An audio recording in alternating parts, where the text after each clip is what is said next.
choice for Strifecro here. And of course, if you can read cards backwards, then you know that there are two Sky Golems right now, and one uh, Shredder and I think one of those is Quartermaster. Tyrion, by the way. Not Oh, two Sky damn it! Golems. Yeah. Okay. Oh man, I just read a 6 attack and I assumed, honestly, not bad. Cogmaster is a pretty decent start, more decent than the Clockwork Gnome for sure. And now, well, Life Coach actually is a Pyromancer. Can you do any Pyromancer shenanigans? Actually, Not right now, I don't think he can, but in the future, it seems like a reasonable possibility. It looks to definitely. me like Mech Warper is Strifecro's best draw. Two Clockwork Gnomes is certainly not bad, but this looks like it's going to get a Wild Pyromancer coin.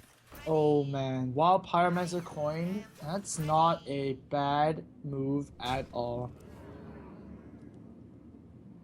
But you do make your opponent use the coin, so it's a thing. Oh, choosing not to. Interesting, interesting. Wow, Strifecro actually doesn't have a play either. Nope, that's a whiff, and that's a ping. That's what happens when you whiff. You ping.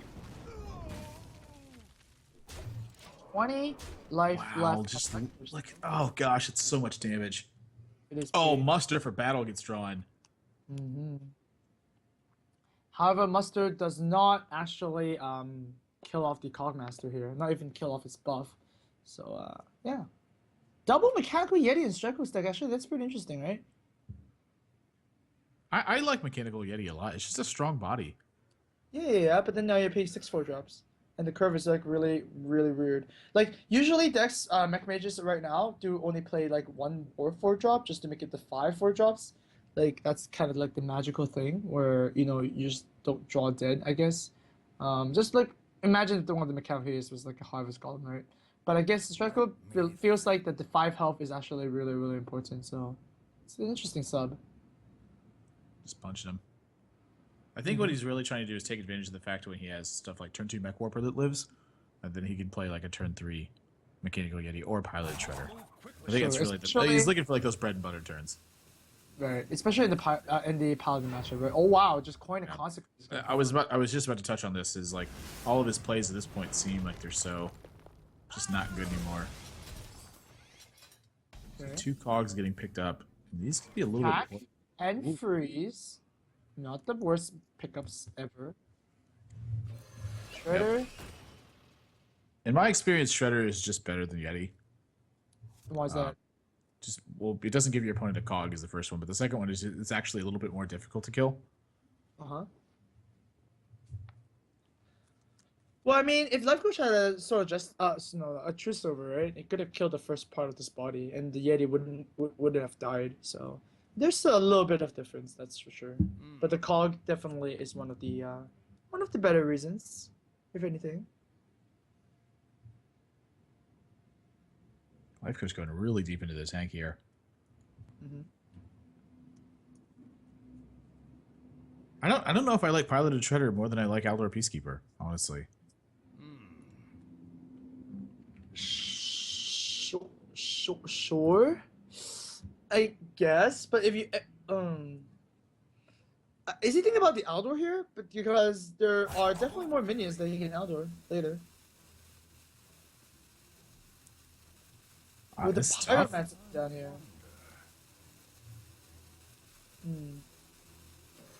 Nope. Yeah, I mean, he's got to go Shredder, but man, Strifeco's got such a good turn against this. Oh, and he draws a second Shredder too. 2 Shredders, 2 Yetis, 2 Blast Mages. I mean, you got to use the coolant here, right? You know what? I would like to see him play a Mechanical Yeti here because if he runs into a Sludge Belcher, he can use Whirling Blades and not have to drop his entire body from it. Interesting assessment. Oh, he agrees with you. All right.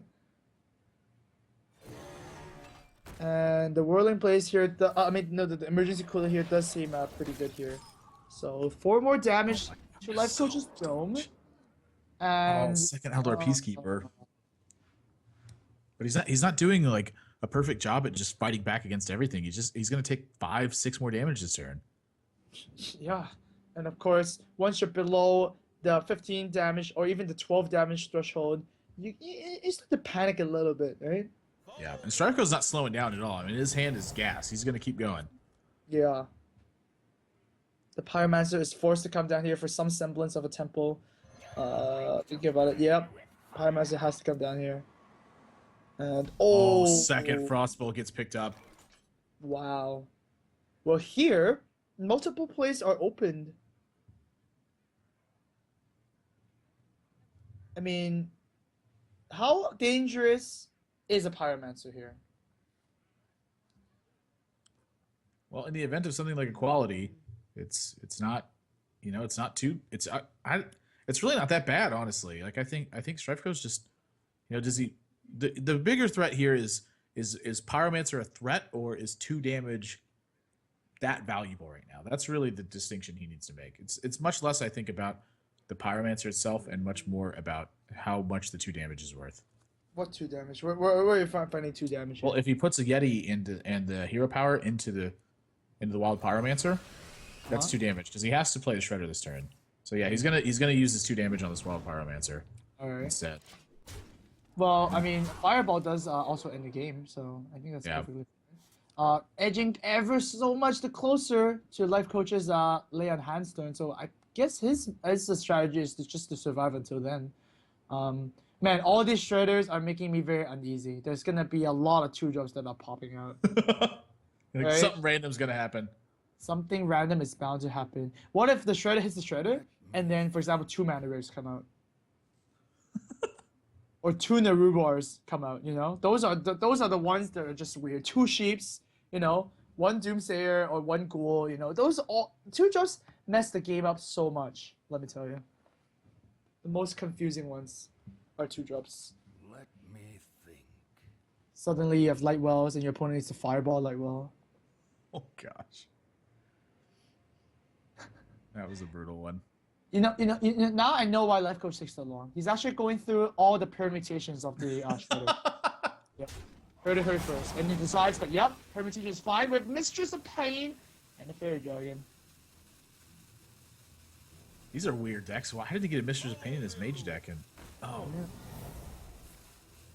I can easily. yeah, so his board's just gonna get developed really heavily, and oh my gosh, if he gets Reversing Switch. Oh! 4, 5, 5 plus 6 plus 1? That's lethal! 1, 5, 6, 7, 8, 9, 10, 11. No. He's 1 point off right now. He's only got 7. Oh no, he's got enough mana to do it. Never mind. Oh yeah, this is lethal. I was counting the Frostbolts as 3 mana for some reason. No. Are you living in the beta where Frostbolt was 3 mana? Yeah, that's why. And Strifecro needs to see this one. Oh, he's counting it too. You can see right away he's counting it. Straight up, Reversing Switch on Mistress of Pain, and wow!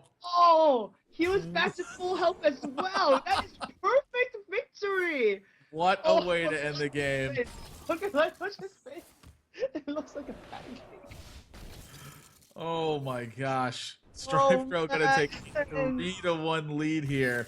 Oh! Wow!